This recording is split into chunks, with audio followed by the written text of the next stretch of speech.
Sometimes you can just tell when a product is a winner, and Nintendo has a winner on its hands with the Switch. After the disaster that was the Wii U, many, including myself, were encouraging Nintendo to follow in the footsteps of one-time rival Sega by abandoning its struggling hardware business and taking its world-class software talents to other platforms, like the iPhone. It took several years, but Nintendo did eventually come to grips with the fact that iOS and Android are platforms where the company needs to make its presence felt, if for nothing else than to expose the millions of users on those platforms to the Nintendo name and its popular IPs.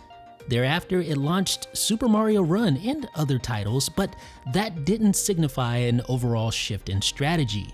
Enter the Switch, which launched worldwide less than 6 months ago, being the follow-up to the lackluster Wii U. Make no mistake, Nintendo simply had to get it right this time. There was no margin for serious mistakes. First, it needed great games, and let's be honest, this has never been an issue with Nintendo when it comes to first-party content. The Wii U had great games, for crying out loud, yet that effort is still viewed as a major disappointment by pretty much everyone. Perhaps more importantly, in a post-iPhone world where a smartphone can basically do anything, Nintendo needed hardware that was practical, versatile, and modern. Because of its software prowess, the Switch didn't need to be the most powerful console, but it definitely needed to be practical, versatile, and have standout features. Features that make it hands down better than gaming on an iPhone or an iPad, for instance. And that's where the Switch gets it right.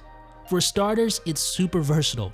It's a bona fide portable gaming console and a home console in one. And instead of being mediocre at one or the other, the Switch is really good at being both a portable console and a home console for your big screen television. Secondly, it needed to provide a great multiplayer experience, and it does. Thanks to the detachable Joy-Con controllers, every Switch console is instantly ready to accommodate multiplayer gaming because there are 2 controllers in the box. And then there's local wireless ad hoc play when multiple Switch consoles are in the same vicinity. You can also use the Switch's 6.2-inch IPS display as a television of sorts on its own by detaching the Joy-Cons and using the built-in kickstand, as flimsy as it may be. Lastly, there's online play, and although Nintendo's progress with online continues to be a thorn in the company's side, the games are so fun that it's able to overcome how ridiculously antiquated its online strategy still is. The good news is that its Nintendo Switch Online service is scheduled to launch in 2018, so at least there is some resemblance of an improved online plan on the horizon. And then there's the excellent hardware. Outside of a flimsy kickstand and easily scratched screen, the build quality of the hardware is really good, even with those detachable Joy-Cons. And after the debacle that was the Wii U's resistive touchscreen, Nintendo finally learned and included a capacitive touchscreen this time around. That means that there's no shortage of input methods, including physical controls, touchscreen controls, and motion controls. And one last thing that I think flies well under the radar, instantly resumable games. Learning from iOS, the Switch allows gamers to pick up and resume content right where they left off.